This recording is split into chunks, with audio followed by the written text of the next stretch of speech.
So a lot of times I have people ask me, like, how do you avoid developing and having narcissistic kids? Now, it could be that they're brought up in a narcissistic household. Maybe they're adopted, or maybe they've been involved with a narcissist. Maybe one of the parents is a narcissist, and that's how they've started to pick up these tendencies. Sometimes kids become narcissists and start having those narcissistic traits, not because either one of the parents were specifically narcissistic, but maybe they were overbearing, over controlling, or maybe they set no boundaries, no rules, and they just let the kids have a free for all. That can also produce some of the narcissism. Hey there.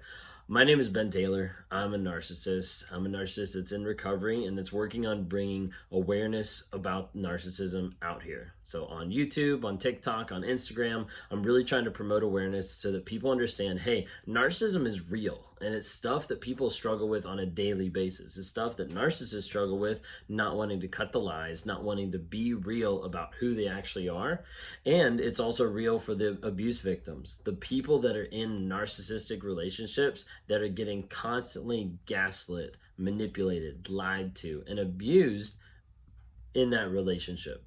So a lot of times I'm trying to promote awareness about it, trying to get people into therapy, trying to get people into counseling, trying to help people that struggle with narcissistic abuse to be able to break free of that trauma bond, to be able to work through the issues that they're seeing and they're dealing with on a day-to-day basis that makes them doubt their reality, makes them doubt their sanity.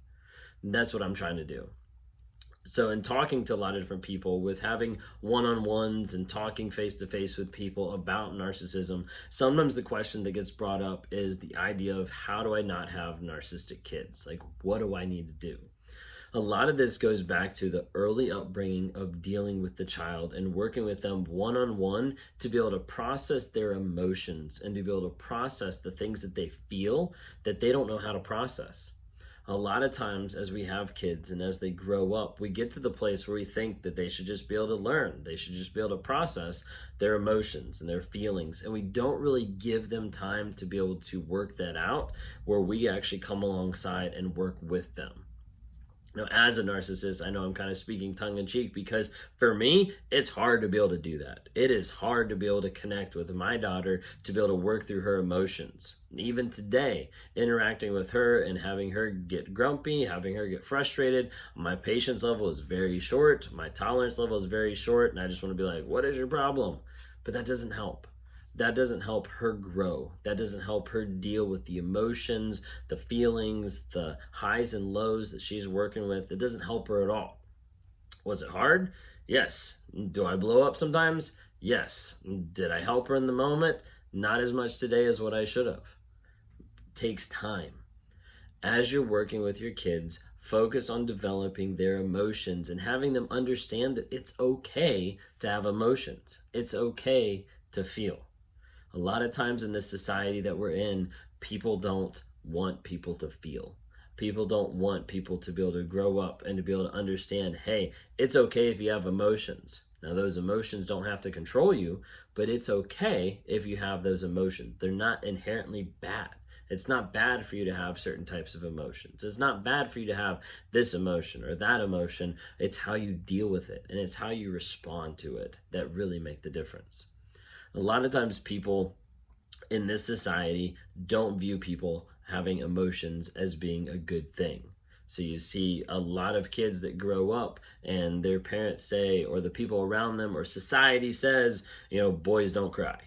Right there, you're trying to take away their emotions. You're trying to force them into a mold of this macho man category that is not real. It's not existent. It's not something that needs to be developed and focused on. Instead, the person needs to be in tune with their emotions to understand, hey, people have highs, people have lows, because you get to the place where you have someone who's been beaten down by society for so long that they get to the place where they're not allowed to have emotions. And then when they have emotions, they don't know how to deal with them.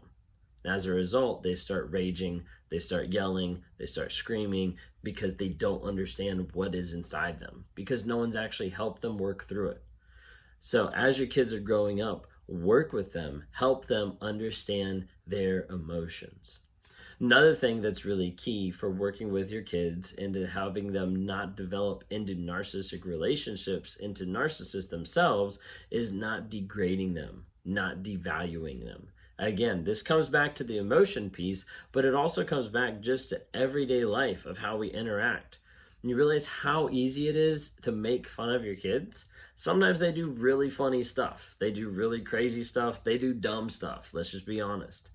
But being able to come alongside them and work with them through whatever they've got themselves into versus just treating them like they're stupid or treating them like you're degrading them, like you're talking down to them, like all these different types of things, those can affect them emotionally and mentally. So being able to come alongside them, work through those emotions, not degrade them, not put them down, can often be a great way to be able to help develop strong, confident kids that are going to turn into people that are confident in themselves and confident in who they need to be and not into narcissists. Does this take time? Yes. Is it hard? Absolutely. But is it worth it? 100%.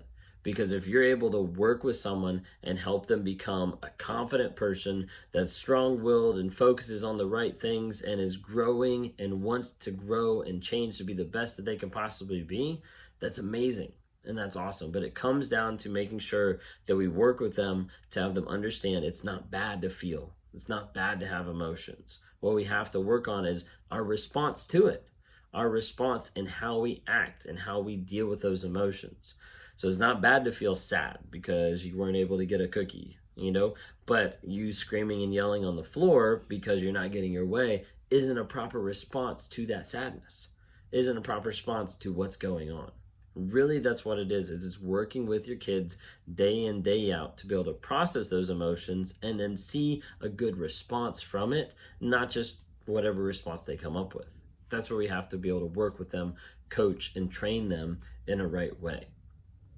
Like I also said, not degrading them, not devaluing them. That is something that will work on just cutting through their inner confidence, cutting through who they are. And then they get out in the world and they don't have confidence and they start lashing out at other people or they start going towards the wrong crowd or whatever it might be because they didn't have that confidence and that stamina actually built up based on your interactions with them and based on them developing that confidence in a safe place.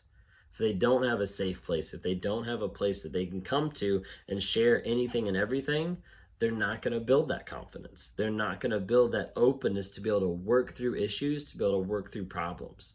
So last thing I say is work on developing a safe place with your children. A place where they can come and they understand that when I come to this place, when I come to this person and share this problem, my emotions are going to be heard. We're going to work through them, and I'm not going to get degraded or devalued for how I feel. Because there's a lot of times where a kid might come to a parent and they feel some type of shame, some type of guilt, and they don't want to feel that. But if the parent makes them feel even worse about that, they'll be like, I don't really want to come to them next time. Because if I come to it next time, I'm going to feel even worse. I'm going to feel degraded. I'm going to feel extra shame, all this type of stuff. So work with the kids to be able to get to the place where you're a safe place, where you're able for them to come to you about anything and everything and be able to provide a safe place to be able to hear their emotions, to be able to help them process it and be able to help them learn and grow to be better people day in, day out. Keep growing, keep changing, keep trying to be the best person you can be. Stay strong, stay healthy, keep that narcissist out of your life and keep focusing on developing people, next generation people, the next generation kids that we have, help them develop to be in tune with their emotions, but not controlled by them.